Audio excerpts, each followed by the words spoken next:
오늘은 다윗이 바세바의 남편 우리아를 전쟁터에서 아주 위험한 곳으로 보내어서 죽게 하는 그 사건이 기록되어 있습니다. 다윗이 우리아를 불러들여서 자기 집으로 내려가도록 했는데 우리아는 원체 충직한 사람이어서 요압 장군과 이스라엘 군대가 들에서 야영을 하고 있는데 자기 혼자 집안에서 편히 쉴 수는 없다고 하면서 끝까지 자기 집으로 들어가지 않았습니다. 그래서 다윗은 그를 다시 전쟁터로 돌려보낼 수밖에 없었습니다. 우리아가 돌아갈 때 다윗이 요압에게 보내는 편지를 한 통 작성해서 우리아의 손에 들고 가게 했습니다. 우리아가 가지고 가는 그 편지 안에 어떤 내용이 들어있어요? 그 안에는 이 편지를 가지고 간 우리아를 전쟁터에서 죽게 하라는 왕의 명령이 들어있습니다. 참으로 안타까운 일이고 또 우리아를 생각하자면 참으로 가엾은 일입니다. 자기를 죽음에 이르게 할 그 편지를 자기 손으로 들고 가서 요압에게 전달해야 되는 그런 입장입니다. 물론 우리아는 이 편지 내용에 대해서 아는 바가 없습니다. 자, 다윗이 요압에게 보낸 그 편지에 어떤 내용이 들어있느냐면은 우리아를 전쟁터에서 죽게 하는 방법을 제시하고 있습니다. 그래서 구체적으로 이야기하자면 우리아를 그 암몬 족속과 싸우는 그 전쟁터 가장 치열하고 맹렬한 그 최전방에 우리아를 배치하라는 겁니다. 그리고 전투가 한창 치열할 때 우리아만 적들 앞에 남겨두고 나머지 사람들은 물러나서 이제 암몬 족속의 손에 의해서 우리아가 죽도록 하라고 명령을 내린 겁니다. 자, 요압 장군이 이 편지를 받아보았을 때 어떤 생각이 들었을까요? 아마 다윗에 대해서 의심하는 마음이 들었을 겁니다. 왜 우리아를 후방으로 불러내더니 이번에는 또 우리아를 최전선에 내보내서 죽게 하느냐. 다윗에 대해서 어떤 의구심이 생겼을 겁니다. 아마 우리아와 얽힌 우리아가 죽어야만 하는 어떤 일이 있을 거라는 그런 생각을 했을 겁니다. 근데 여기서 중요한 결정을 내려야 할 사람은 요압입니다. 일단 군대를 전쟁터에 내보내면 그 다음부터는 왕의 손은 떠난 겁니다. 일선 지휘관이 모든 것을 결정합니다. 말하자면 지금 우리아의 목숨은 다윗의 손에 달린 것이 아니라 요압의 손에 달려 있다고 봐야 됩니다. 요압 총사령관이 우리아를 살리고자 하면 살릴 수 있고 죽이고자 하면 죽일 수가 있습니다. 왕은 예루살렘에 있는 왕은 지금 요르단강 건너편에 있는 이스라엘 군대에 영향력을 행사하지 못합니다. 자, 현장에 있는 지휘관이 작전 지휘권을 가지고 있어요. 그런데 요압이 이 우리아를 죽이라는 편지를 받아보고서 왜 다윗의 명령에 대해서 반발하지 않았을까요? 현장 지휘관으로서 부하 장수 한 명을 잃는 것은 대단히 큰 손실입니다. 전쟁에서도 그렇고 이스라엘 전체 군대의 국력에 있어서도 마찬가지입니다. 왜 요압은 다윗의 제안을 받아들였을까? 우리가 생각해 볼 필요가 있습니다. 지금 요압은 다윗에게 상당한 빚과 부담을 지고 있습니다.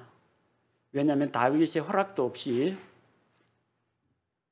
북이스라엘과 남유다 그 통합을 위해서 온 장군을 사사로운 감정으로 자기가 죽였지 않습니까?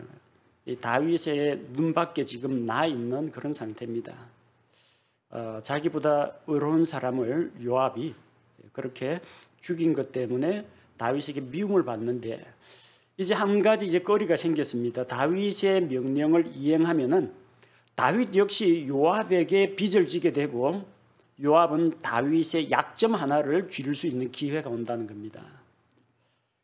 그리고 세상이 여러분 이렇습니다. 권력과 이해관계가 얽히고 설켜 있고 또 그 와중에서 우리와 같이 영문 모르고 죽어나가는 사람도 있는 것이 이 세상 해 아래에서 살아가는 우리 인생들의 삶의 모습입니다. 한편으로는 장군으로서 왕의 명령에 복종한다라는 명분도 있고 또 한편으로는 이렇게 다윗의 어려운 부탁 하나를 들어주고 대신 자기가 안고 있는 어떤 부담감을 왕 앞에서 내려놓을 수가 있기 때문에 요압은 이것을 행하기로 했습니다. 다윗이 우리아를 미워해가지고 죽이진 않았습니다. 다윗은 우리아를 미워하는 마음이 없어요. 다만 자기의 죄를 감추고자 하는 마음이 지금 더 강합니다. 우리아가 미워서 죽이는 게 아니에요. 또 다윗이 직접 칼을 들고 우리아를 베지도 않았어요. 요압 역시 자기 손으로 우리아를 죽이지 않았습니다. 전쟁터에서 자연스럽게 대적들의 손에 의해서 죽도록 했습니다. 이걸 과연 이제 살인이냐 아니면 전쟁에서 일어난 전사로 분류할 것이냐. 좀 법적인 용어로 이야기하자면 미필적 고의라고 합니다. 말이 좀 어려운데 미필적 고의에 의한 살인입니다. 그 행위가 우리아를 험지에 최전선에 배치하는 그 자체가 직접적으로 우리아의 죽음하고 연계되는 건 아닙니다. 예를 들어서 강한 용사들이 있는 그곳에 우리아를 배치했다고 해서 우리아가 반드시 죽는 건 아닙니다. 왜? 우리아가 용맹스럽다면 적군들을 다 물리치면 안 죽을 수도 있습니다. 아니면 적군들과 싸우다가 이게 힘들다 싶으면 우리아가 도망치면 안 죽을 수도 있습니다.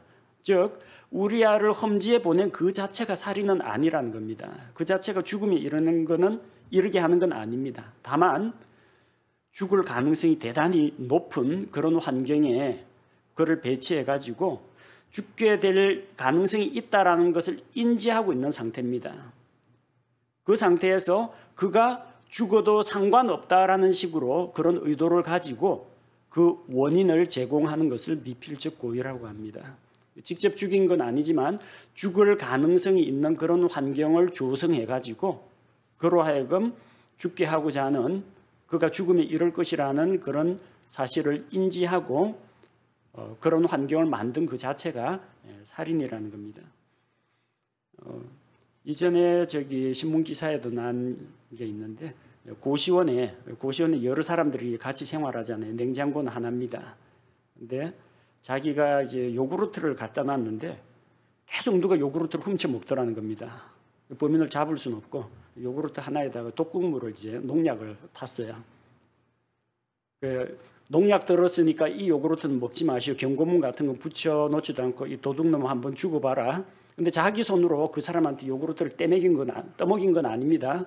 또 독이 든 요구르트를 그 사람에게 마시라고 주지도 않았어요. 도둑놈이 요구르트 먹고 은근히 죽기를 바라면서 자기가 직접 건넨 건 아닙니다만 독이 든 요구르트를 아무런 경고문도 붙이지 않고 그대로 배치해놨어요. 그래서 습관적으로 그 요구르트 훔쳐 먹던 사람이 먹고 죽었습니다. 직접적인 살인은 아니에요. 그 사람한테 독을 주사한 것도 아니고 그 사람한테 독이 든 요구르트를 건넨 것도 아니고 권하지도 않아서 내 거니까 먹지 마 했는데 계속 훔쳐 먹는 걸 알고 독을 탔다라는 겁니다. 이 경우에도 누군가가 이거를 알지 못한 상태에서 먹으면 죽는다라는 사실은 알고 있습니다. 냉장고에 요구르트를 넣어놓았다고 해서 반드시 그 사람이 먹는다는 보장은 없어요. 남의 거 손대지 말아야지 하고 안 먹는 사람이 오히려 더 많을 겁니다. 그러나 그런 위험 가능성은 존재한다는 거죠. 결국 이 독극물 사건은 이제 미필적 고의에 의한 살인이 되었습니다. 우리아의 죽음도 마찬가지입니다. 군인이 전쟁터 가다 보면은 강한 적하고 싸울 수도 있고 약한 적하고 싸울 수도 있고 험지에 있을 수도 있고 좀 편안한 곳에 있을 수도 있는데 고의적으로 우리아를 위험한 곳에 배치했어요. 16절에 보니까 요압이 도시를 살피고는 자기가 알기에 용맹한 자들이 있던 장소에 우리아를 배치하니 죽을 가능성이 높은, 거기 간다고 반드시 죽는 건 아니에요. 죽을 가능성이 높은 자리에 우리아를 배치했습니다. 그리고 또 그 도시 사람들과 싸울 때 일부러 패배해가지고 뒤로 물러났습니다. 17절에 보니까 그 도시의 사람들이 암몬 족속이 나와서 요압과 싸울 때에 다윗의 신하 백성 중에서 몇 사람이 쓰러지고 헷 족속 우리아도 죽으니라. 다윗이 이야기할 때 그가 맹렬한 싸움의 최전방에 나가게 하고 그로부터 물러가서 그가 맞아 죽게 하라. 그러니까 우리아 혼자서 강한 적들과 싸우도록 하고 나머지는 요압이 후퇴 명령을 내린 겁니다. 이렇게 힘이 붙여가지고 결국은 암몬 족속의 용사들에 의해 가지고 죽게 되는 겁니다. 자, 이렇게 해서 이제 죽었는데 우리아만 죽은 건 아닙니다. 전쟁에서 다윗의 신하들 가운데 여러 사람이 쓰러졌다고 했어요. 그러니까 우리아만 죽었다 하면 이게 약간 이제 음모의 냄새가 나는데 왜 하필 우리아만 죽느냐? 사람들이 의심할 수도 있는데 우리아도 죽었는데 다윗의 다른 신하들도 같이 죽었어요. 그럼 우리아는 전사자들 가운데 한 사람으로 분류가 되었습니다. 사람들이 별 의심은 하지는 않습니다. 자, 이렇게 일을 저질러 놓고 다윗의 청탁을 받아서 요압이 이런 흉계를 꾸며서 우리아를 죽음으로 내몰고 마침내 우리아는 암몬 족속의 손에 의해서 죽임을 당했습니다. 그 다음에 이제 이 소식을 요압이 다윗에게 전달합니다. 왕이 시킨 대로 명령을 이행했습니다. 작전 성공, 그걸 알리는 전령을 보냅니다. 그래서 19절에 사자에게 명하여 이르되 왕에게 가서 내가 전쟁에 대해서 고할 때 미리 주의를 줍니다. 왜냐하면 전령이 그 이야기하고 나면 다윗의 반응이 나올 거거든요. 왜 그렇게 무모하게 싸웠느냐. 다윗의 책망이 있을 걸 예상을 하고 그 입에 대답할 말을 일러줍니다. 20절에 혹시 왕이 진노하여 내게 말씀하시기를, 자, 암몬 족속과 그 성을 포위하고 지금 싸우다가 지금 그들이 성문을 열고 나왔을 때 싸우다가 성문 앞까지 쫓아갔다가 치열한 싸움 가운데 이스라엘 군대를 뒤로 물려가지고 우리아와 몇 사람이 이제 죽게 되었거든요. 자, 그래서 혹시 왕이 이 작전에 대해서 책망을 하거든 이렇게 아마 책망을 할 거라는 겁니다. 너희가 싸울 때에 어찌하여 도시에 그처럼 가까이 갔느냐? 그들이 성벽에서 쏠 줄을 너희가 알지 못하였느냐? 성벽 가까이로 가면은 그들이 성을 등지고 성 위에서 궁수들이 이스라엘 군대를 겨냥해서 쏠 수가 있다는 겁니다. 자, 그러면서 이제 역사적인 그 전쟁의 사례를 들죠. 21절에 보니까 누가 여룻베셋의 아들 아비멜렉을 쳤느냐. 여룻베셋이 나오는데 여룻베셋은 여룻바알을 이야기합니다. 여룻바알은 기드온의 또 다른 이름이죠. 여룻베셋의 아들 아비멜렉의 사건을 예로 들었습니다. 아비멜렉은 기드온이 여러 아내를 두었는데 그 중에 이제 세겜에 있는 첩에게서 낳은 아들이 아비멜렉입니다. 기드온을 가리켜서 바알과 함께 논쟁을 한다, 바알을 대적한다고 해서 이제 여룻바알이라고 불렀는데 여룻베셋은 여룻바알의 또 다른 이름입니다. 이 아비멜렉이 스스로 왕이 되어가지고 기드온의 다른 아들, 자기 형제들을 죽이고 자기가 왕위에 올랐습니다. 근데 자기가 왕으로서 다스리다가 결국은 자기를 왕으로 밀어준 세겜 사람과 아비멜렉 사이에 이제 갈등, 불화가 생겼죠. 그래서 아비멜렉이 역으로 사람들을, 자기 백성을 자기가 치게 됩니다. 그래서 사사기 9장 53절에 보면요, 아비멜렉이 그 데베스에서 망대 사람들이 이제 망대로 도망을 가니까 그 망대를 불태우려고 그 가까이 다가갑니다. 그 망대 아래쪽에다가 나무단을 놓고 이제 불을 지르려고 하는데 그 망대에 있던 한 여인이 맷돌 한 짝을 아비멜렉의 머리 위로 던져서 아비멜렉의 머리가 깨져서 죽습니다. 그래서 여인의 손에 의해서 아비멜렉이 죽게 됩니다. 그래서 아마도 다윗이 이런 이야기를 꺼낼 수도 있다. 왕께서 너희가 어찌하여 그렇게 성벽에 가까이 갔느냐. 아비멜렉, 여룻베셋의 아들 아비멜렉도 성벽에 망대에 가까이 다가갔다가 여인이 던진 맷돌 때문에 죽지 않았느냐, 이렇게 이야기를 꺼낼 수가 있는데, 그때는 뭐라고 대답하느냐? 다른 거 다 필요 없고 왕의 종 헷 족속 우리아도 죽었나이다, 이렇게 보고하라고 했습니다. 사실 이제 누가 몇 사람이 죽었느냐보다 지금 다윗이 제일 조마조마하고 제일 관심을 가지고 있는 것은 뭐예요? 우리아의 죽음을 지금 원하고 있습니다. 다윗이 가장 듣고 싶어하는 소식은 우리아의 전사 소식입니다. 그래서 요압은 다윗이 듣고 싶어하는 사건을 저질렀고 듣고 싶어하는 이야기를 전령을 통해서 전달합니다. 사실 요압이 다윗에게 전할 메시지는 하나입니다. 왕이 시키신 대로 우리아는 암몬 족속의 손에 의해서 처리되었습니다. 그 이야기를 하고 싶은 거예요. 22절 이하에 다윗이 전쟁에 대해서 전령으로부터 보고를 받습니다. 그래서 23절에 사자가 그 전쟁의 그 경과에 대해서 이야기를 하죠. 그 도시 사람들이 이스라엘 사람들보다 우세해서 성문을 열고 싸우러 나왔다. 근데 우리가 맞서 싸워가지고 이스라엘이 역습을 해서 성문 입구까지 추격을 하게 되죠. 성문 입구까지 추격을 했는데 성을 등지고 이 후퇴하던 사람들이 뒤쪽에 있는 궁수들의 지원을 받아가지고 싸우는데, 활 쏘는 자들이 성벽에서 이스라엘 군대를 공격했고, 그로 인해서 왕의 신하들 중 몇 사람이 죽고 헷 족속 우리아도 죽었다. 아마 우리아도 화살을 맞고 이 전투력이 떨어졌을 때 그 성에 용맹스러운 자들의 손에 의해서 결국은 죽게 되었을 겁니다. 자, 이 슬픈 소식입니다. 전쟁에서 패배한 소식입니다. 왕이라면 당연히 죽은 전사자들로 인해서 슬퍼하고 통곡을 하거나 아니면은 진노하게 될 겁니다. 근데 다윗의 태도가 너무나 태연하죠. 25절에 보니까 그때 다윗이 사자에게 이르되 너는 요압에게 이같이 말하기를. 이번에는 이제 요압으로부터 그 이야기를 듣고 다윗이 요압에게 전하는 말입니다. 너는 이 일을 불쾌히 여기지 말라. 다윗이 요압에게 패전의 책임을 묻지 않겠다는 이야기입니다. 불쾌한 일이 일어났는데 불쾌히 여기지 말라고 합니다. 이스라엘이 암몬 족속에게 지고 또 유능한 장군과 병사들이 죽었는데 이번 일을 불쾌히 여기지 말라고 합니다. 덮어두자는 이야기죠. 그러면서 칼은 이 사람도 삼키고 저 사람도 삼킨다. 뭐 틀린 말은 아닙니다. 전쟁에서 누구나 죽을 수 있다는 겁니다. 다윗이 하고자 하는 말은 뭡니까?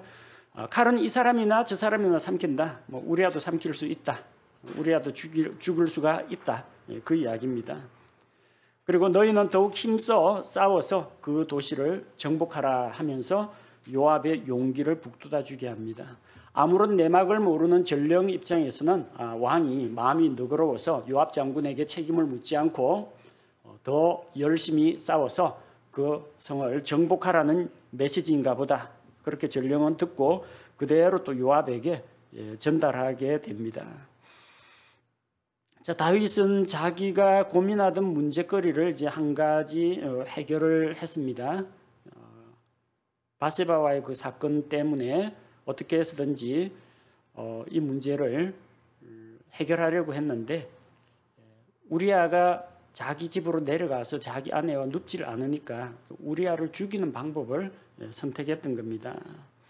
당연히 그 전사 소식은 우리아의 집안에도 이제 전달이 되었습니다. 26절에 우리아의 아내가 자기 남편 우리아가 죽었다는 것을 듣고 자기 남편으로 인하여 애곡하니라. 남편이 전쟁터에서 죽었다는 소식을 듣고 아내가 통곡을 하고 남편을 위해서 애곡하는 기간을 갖습니다. 다윗이 죽인 것도 아니고 요압이 죽인 것도 아니고 그녀의 남편은 대외적으로 전쟁터에서 암몬 족속과 싸우다가 전사한 것으로 처리가 되었습니다. 바세바는 다윗과 간음을 저질렀지만 여전히 우리아를 남편으로 생각하고 있었고 또 그 때문에 남편으로 인해서 애곡했던 것입니다. 자, 애곡하는 기간이 끝나자 27절에 애곡하는 일을 마침에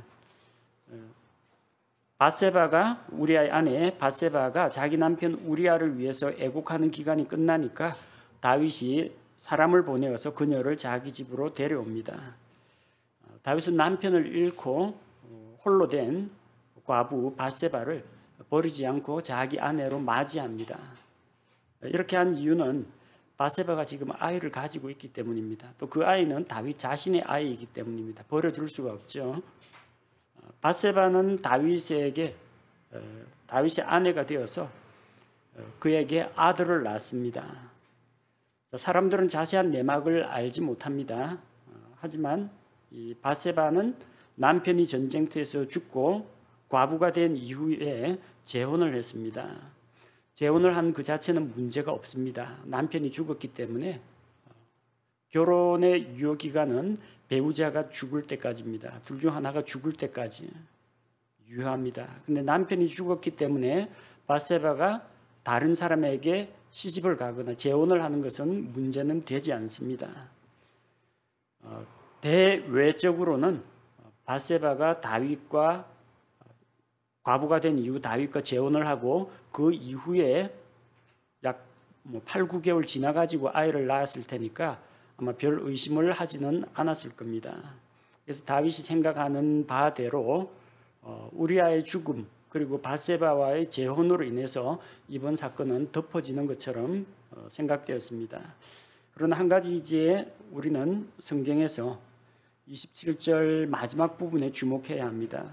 그러나 다윗이 행한 그 일을 주께서 기뻐하지 아니하시니라. 우리 11장 전체 읽으면서 주라는 이름, 여호와, 주 하나님의 이름이 처음 등장합니다. 맨 마지막에. 다윗이 밧세바에 대해서 알아보고 간음을 하고 속이려고 하고 그리고 마침내 전쟁터에서 죽게 한 전 과정을 성경에 하나님께서 일일이 직접 등장하지는 않았지만 하나님께서 알고 계셨다는 겁니다. 그래서 다윗이 행한 그 일을 주께서 기뻐하지 않으셨다고 합니다. 열왕기상 15장 5절에 보면은 열왕기상 15장 5절에 보니까 이는 다윗이 헷 족속 우리아의 일 외에는 평생토록 주의 눈에 올바른 것을 행하고 그분께서 그에게 명령하신 어떤 일에서도 돌이키지 아니하였기 때문이라. 열왕기상 기록자가 기록한 말씀에 의하면은 다윗의 유일한 치명적인 약점은 우리아의 일이라고 합니다. 바로 우리아의 아내의 일 그리고 우리아를 전쟁터에서 죽게 한 일, 이것이 하나님 앞에서 그가 잘못한 것임을 기록하고 있습니다. 자, 이렇게 해서 우리아가 죽음으로 인해서 다윗은 밧세바를 아내로 맞아들일 수가 있었지만 하나님께서 알고 계셨고 또 그리고 여기에 대해서 다윗에게 대언자를 보내서 회개의 기회를 주시고 또 하나님께서 이 사건을 친히 다루시는 것을 볼 수가 있습니다. 우리는 사무엘기하 11장 말씀을 통해서 죄는 또 다른 죄를 불러일으킨다 이런 사실을 발견할 수가 있습니다. 다윗은 처음에 자신의 육체의 정욕을 절제하지 못하고 간음을 저질렀고 그 때문에 거짓말을 했고 또 그것을 문제를 제기할 수 있는 그 우리아를 전쟁터에서 내보내서 죽게 만들었습니다. 자, 간음을 가리기 위해서 거짓말을 해야만 했었고 또 그리고 살인까지 하게 된 것을 보게 됩니다. 자, 죄를 해결하는 방법은 또 다른 죄를 통해서 해결하는 것이 아니라 하나님 앞에서 회개하고 그리고 하나님의 긍휼을 통해서 하나님의 용서를 통해서 해결해야 한다는 것을 우리에게 보여줍니다. 오늘 우리는 다윗이 지은 살인죄에 대해서 살펴보았습니다. 다윗이 직접 우리아를 죽이지는 않았지만 그를 사지로 내몰아 대적에게 죽게 하는 것, 이것도 살인이라는 겁니다. 우리가 어떤 사람을 직접 죽이진 않더라도 죽음에 이르게 할 수는 있습니다. 잠언에 나오는 말씀처럼 너는 사망으로 끌려가는 자를 불쌍히 여기라. 그를 긍휼히 여기라고 했습니다. 나는 그것을 알지 못하였다고 할지라도 하나님께서 그것을 알고 계신다고 했어요. 여러분이 만약 복음을 전하지 않으면 죽게 되는 사람이 있습니다. 단순히 육체의 죽음이 아니라 영원한 지옥의 형벌을 받는 사람이 있어요. 자, 내가 그 사람을 지옥에 보낼 능력은 없습니다. 내가 그 사람 보고 죄 지어라 지옥 가라 그렇게 권하지도 않았습니다. 근데 이 사람을 만약에 내가 복음을 전하지 않고 그대로 두면은 지옥 간다는 것은 내가 인지하고 있습니다. 그리고 내가 복음을 전하지 않음으로 인해서 그가 영원한 멸망의 형벌, 둘째 사망에 이른다는 것도 알고 있고, 내 아니라도 다른 사람이 전할 수도 있죠. 또 내가 안 전한다고 꼭 그 사람이 지옥 가는 거 아니고 그 사람이 언젠가 예수님을 믿을 수도 있습니다. 하지만 그럴 가능성이 있는데 내가 그 가능성이 있다는 것을 인지하면서도 그에게 복음을 전하지 않으면 오늘 말씀처럼 미필적 고의에 의한 살인이 된다라는 이야기입니다. 부부관계가 아주 안 좋은 어떤 분 이야기를 들었습니다. 부인은 예수님을 믿어요. 남편이 자기를 너무나 구박을 하고 못살게 굴고 업신여기고 그리고 하도 폭행을 하니까 최고의 복수가 뭐냐? 남편한테 전도를 안 한답니다. 지옥 가라고. 그리스도인이라면 이런 마음은 품지 말아야 합니다. 남편이 제 아무리 미워도 일단 그에게 복음을 전하고 그가 받아들일 수 있는 그런 기회를 주는 것이 필요합니다. 또 그런 믿는 아내로 인해서 믿지 않는 남편이 변화되는 일도 있다는 것을 생각해야 합니다. 얼마나 남편이 미웠으면 남편에게는 전도를 안 하겠다 그런 마음을 품은 그분 마음도 이해가 되기는 합니다만 하나님 앞에서 올바른 태도는 사망으로 끌려가는 자를 보거든 모른 척 외면해서는 안 된다는 이야기입니다. 내가 직접 그 사람을 사지로 내몰지는 않는다고 할지라도 그가 죽게 될 가능성이 있다는 것을 아는 이상 구조의 손길을 펼쳐야 합니다. 다윗의 청탁을 받아서 이 일을 꾸미고 실행한 사람은 요압입니다. 우리아가 대적과 싸우다가 적군의 손에 의해서 죽도록 전투에서 거짓으로 패배해서 물러났습니다. 근데 그 과정에서 우리아만 죽은 게 아니죠. 다윗의 신하들도 죽었습니다. 왕의 명령이었다라고 하지만 요압도 이 책임에 대해서 벗어날 수는 없습니다. 다윗과 요압이 죽인 것은 단순히 우리아만은 아니었습니다. 억울하게 목숨을 잃은 이스라엘의 장군 그리고 병사들까지도 그 생명값에 대해서도 다윗과 요압은 책임이 있다는 것입니다. 이 모든 사건, 지금 11장에 전체 흘러온 사건을 주께서 보시고 뭐라고 말씀하셨습니까? 주께서 기뻐하지 아니하시니라. 주께서 다윗이 행한 일을 기뻐하지 아니하시니라. 바꿔 이야기하면 뭐가 되겠습니까? 주께서 다윗이 행한 일로 인하여 진노하셨다. 그렇게 읽으셔도 됩니다. 우리가 옳고 그름을 판단하는 기준은 무엇이겠습니까? 이것이 율법에 맞느냐 어긋나느냐 이게 법에 저촉되느냐 안 되느냐 이 기준으로 살아가면은 삶이 상당히 삭막해질 겁니다. 그런 사람들은 죄만 아니면 뭐든지 해도 된다 이런 식으로 그러니까 뭐 도덕적인 실수나 무례함이나 뭐 이런 것들은 괜찮다라고 생각하는 사람입니다. 여러분의 수준이 죄냐 아니냐 이런 수준으로 살아간다면은 이거 하다가 결국 죄 쪽으로 떨어지는 일도 있을 겁니다. 여러분의 판단 기준이 무엇입니까? 여러분의 양심입니까? 양심은 물론 선과 악을 분별하는 어떤 기준이 될 수도 있습니다.